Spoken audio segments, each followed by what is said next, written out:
What is up, everybody? It rained pretty much all day yesterday, so took me out of the field from planting, so figured I would get the next project in the shop and do a video here. Haven't done a video in a week here pretty much, and just been planting. Got like a day of corn left, so didn't do any videos because I don't know, just going back and forth with the planter. This, however, I purchased this a year ago, just over a year ago, on a auction. It came from about an hour north of here. I think he may have been the original owner. 4440 power shift. Legendary tractor. I'm a red guy pretty much, but my dad bought one of these in '79, the year I was born. And I have thousands of hours driving a 4440 under my belt, and he still has his. But this one's a power shift. I like the power shift, even though it's an 8-speed. You know, you don't just shift down to 7 going down the road, coming to a stop sign without idling or back, unless you want to see what the windshield tastes like. But this one came from a cattle farm, and you can tell manure is pretty corrosive. The fenders are shot. The door is seen better days. And there's stuff like pretty deep rust fitting on the hood and the fuel tank, but that's nothing we can't handle. I'm going to restore this one, repaint it, and probably sell it to fund the next project and pay some bills. But mechanically, this thing is in awesome shape. I mowed ditches with it all summer last summer. It has like no leaks. The only oil leak is coming out of the engine oil cooler base. So we'll fix that. Even the frickin' load shaft seals aren't leaking, which is amazing. The remotes drip. I got rebuild kits for them. The engine is original. Like, you can tell the pump's never been rebuilt. It's got the original turbo. Still got the paint on it. The guy that I got it from right before he sold it, the local deere dealer, split it, put a rear main in it, and they put a new radiator in it. The only other leaks there's one injector leak in here. These return pipes have been changed, but I'm assuming something's just loose there. Might set the valves. I started spraying stuff down with Croil, like these hinges, to try to get them to move, but we're going to have to pop the glass out of the door in this to fix that. Rust issues. I sprayed down everything for the wedges because I want to make sure that they'll slide in and out. Anybody that knows how that goes is laughing right now, but I have a trick on these, on how I get them loose. But I want to set it back on 30-inch rows before I sell it. We'll probably start by tearing tin work off and whatnot. I power washed it after mowing season last year, but we'll get the hood off and all the miscellaneous tin work that comes off, get the glass out. Inside of the cab is pretty well trashed.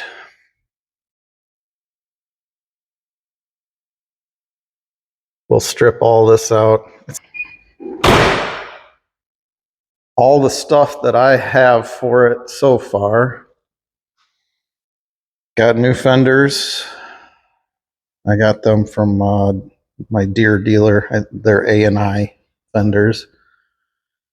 This box is all the window seals and door seals for the whole cab. This is a complete cab kit with headliner and everything. It's one of the pro form kits where it's like plastic backed. That's the only way to go. Gotta have the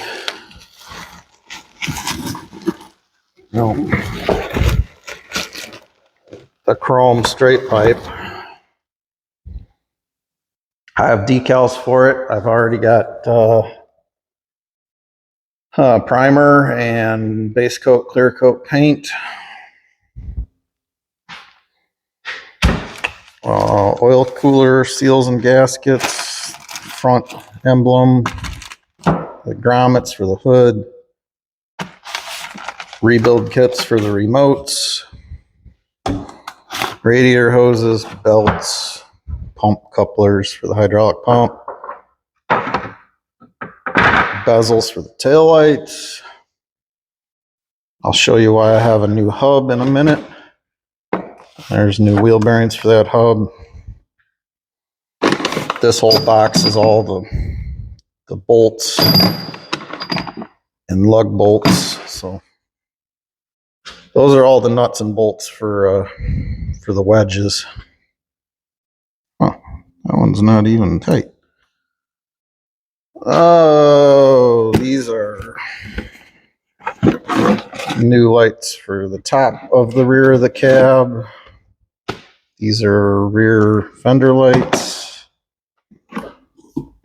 Got LED flashers and taillights. What else we got? New speakers. The updated vent cover. It's got more vents in it. New plate for the back of the cab. Some side mirrors. New antenna. Implement light socket. These are the cab side panels.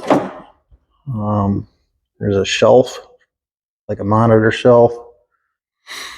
Chrome tink tink tink cap and seat cushions. So still gonna need, I'm sure, many more parts. I'm sure these bezels are gonna crack when I try to take them out. So I'm sure I'll end up getting bezels and these lights, but we'll just wait and see how it all comes apart. The other issue this has is the power shift, like the gate when you pull the shifter out of park. The plate that the shifter rides in is egged out, so there's like a little peg it's supposed to grab, and the gap's too wide, so the shifter can go past it, and it like binds up. So we'll fix that.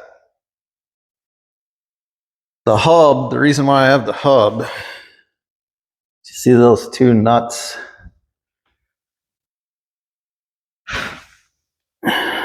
I'm sure I could have Healy coiled the hub or whatever, but something obviously happened here because this is not right. And there's no paint on this spindle. So I'm guessing something, they dropped it in a hole or something, bent the spindle. And then when they put it back together, I don't know if they didn't put the thrust washer in there, because this should be sitting down here. Kind of like that one. And there's some slop in the steering.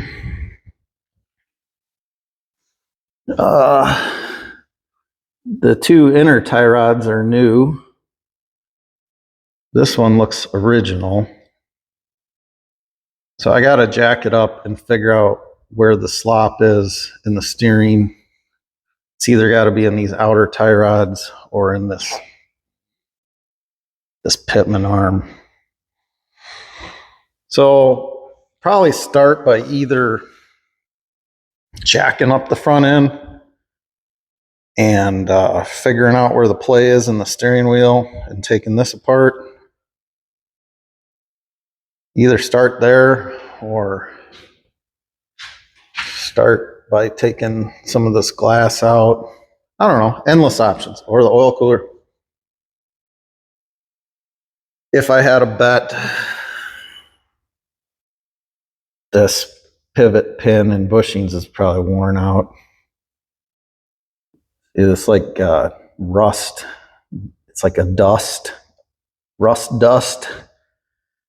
That normally is a pretty good sign that it's clam chowdered in there. But somebody asked, I don't know, when I started doing the videos again, they said they needed closure on some of my projects from the old channel or that got deleted. The 4630 John Deere, we finished completely restoring it last summer. It sold on auction time, went to Colorado. We did good on that one. The 4020, you'll just have to wait and see on that. It is still here, and let's just say I have a lot of projects for this summer, and I bought another one the other day, so there should be plenty of content on restoration videos coming. But maybe I'll jack this thing up or something just to do something quick to it to finish off this video, and then we'll really get into the meat and potatoes of it when we start tearing everything, tin work off, take the top of the cab off, get the fenders off. All right, Jack here was willing to help me take the hood off. We found somebody's house in there. Nobody's home though.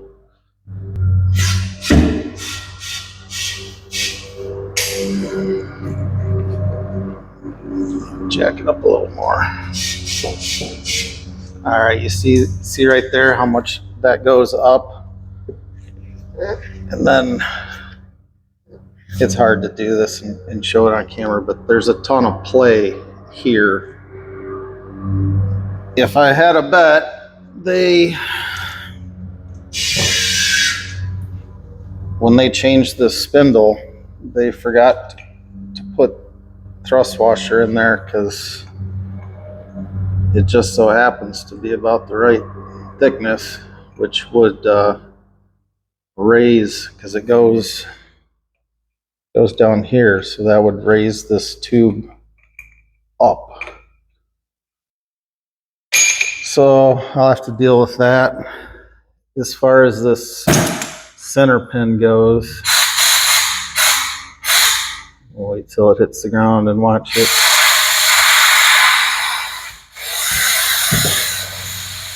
There's play in it. It's not horrible, but we'll probably fix it. So we'll get this apart. Both wheel bearings are kind of loose too. We'll deal with that in the next video. I'm going to discharge the AC. The AC actually worked on this thing too. It works perfect, but discharge it so we can take the lines off and the compressor for painting it. As far as these windows go, they're a pain to get in and out, but since it doesn't matter, we're taking it apart to restore it. I sprayed it down with WD-40 to kind of lube it up, but when I go back in, I normally use like soapy water. But Jack, you want to film me taking this window out? Yep. So I just use a pick or a hook tool like that, and then you just kind of get started at a corner or a seam.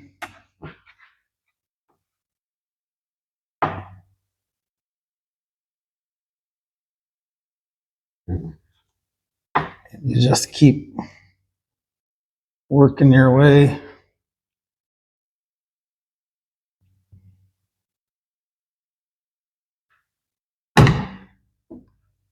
Unlatching it.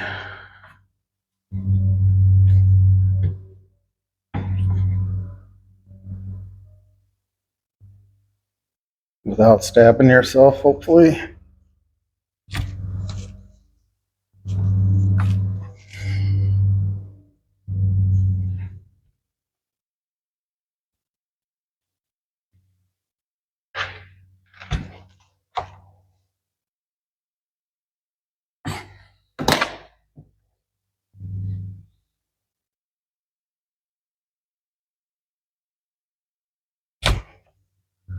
All right, now you want to start at an edge. I just kind of run the pick around it. This is where you really want to be careful.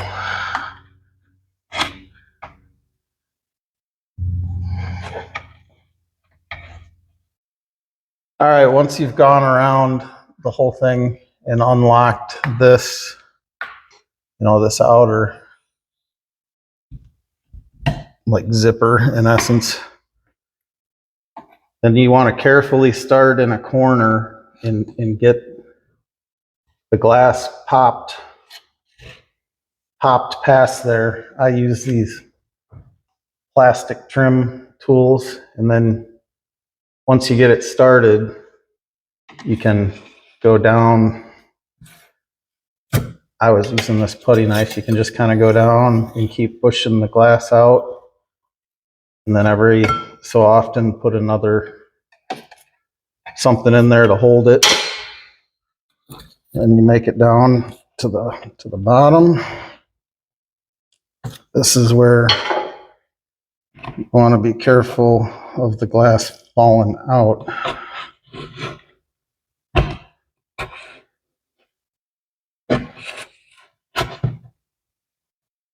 Let me grab another trim tool. And I'm not an expert glass guy, guys, so I don't do this every day, but I have done it many times.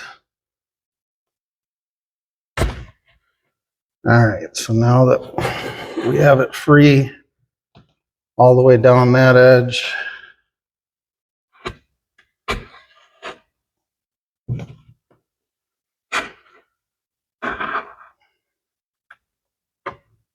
and across the bottom,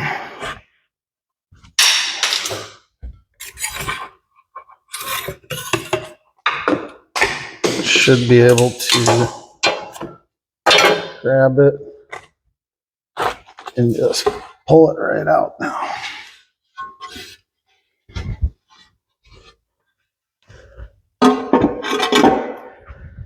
Going back in is a little more interesting. Yikes.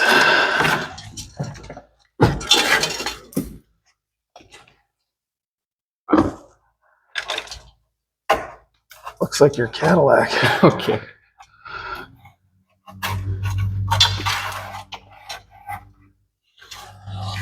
It's fixable though.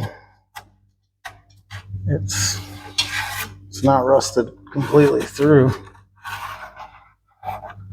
Deere wants an astronomical amount of money for this door frame.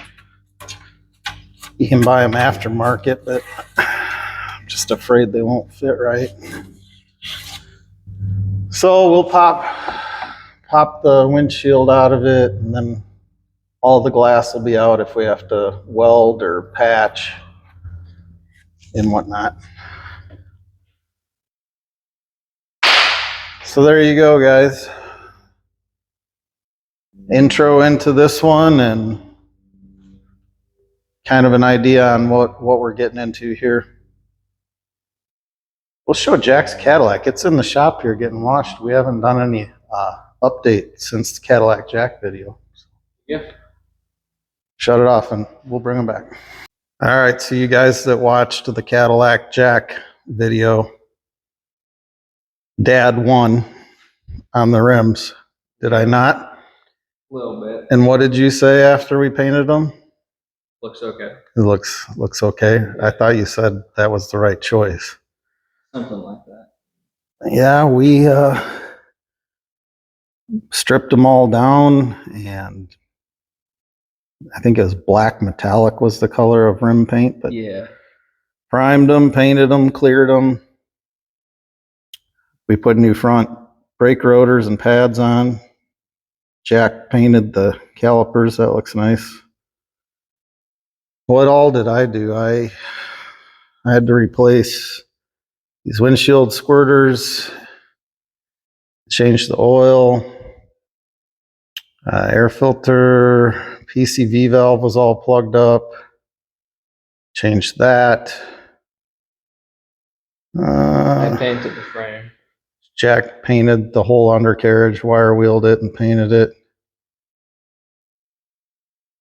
I messed around with all the stuff that was broke on the front valence, re-clipped all that back in, fixed the inner fender well.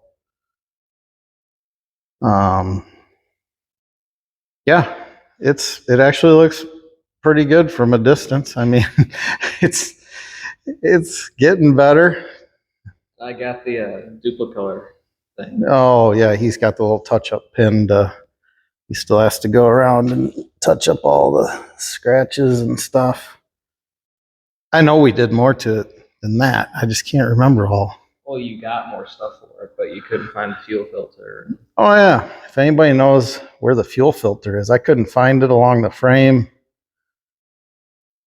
I watched some YouTube videos, and where they were changing it is on the passenger side, rear frame rail. Well, it's not there. So I don't know if it's in the tank or what. What year is this one? 09. 09. I didn't do the spark plugs yet either because you got to take the intake off. That was a great design. Morons. The upper intake goes over them. And I looked that up on YouTube too, and it is so funny because there's two versions of this. Some of them, like, there's a side thing on the intake you could take off. There's guys doing videos saying that the people are morons, saying that they have to take the intake off. And then there's videos of people with this series saying, you people are morons that say you don't have to take the intake off. It just depends on which one you got. This one's the one that has to come off. So what else is on the list on this? Your quarter panel. Oh yeah, he really wants to deal with this rear quarter panel. No, not really. And put some bushwhackers on it. Yeah. It'll be great. All right, everybody. This video is going to be long. So there's Jack's Cadillac. There's Jack. He graduates high school in what? May 9th, so 2 weeks. 2 weeks. And then he's going to do what? I have a construction job that I work right now, so that'll be full-time throughout the summer. We're building a house. For a contractor. He's been working, doing a internship. And then as soon as he graduates, has a full-time job. And I may have just hired one of his friends in his class that's gonna help me on the farm. He came to me and asked if I would be willing to give him farm hand work and teach him how to drive tractors and work in the shop. And I said, I'll definitely try it. So we'll see how it goes. But thanks for watching, everybody. Have a good one.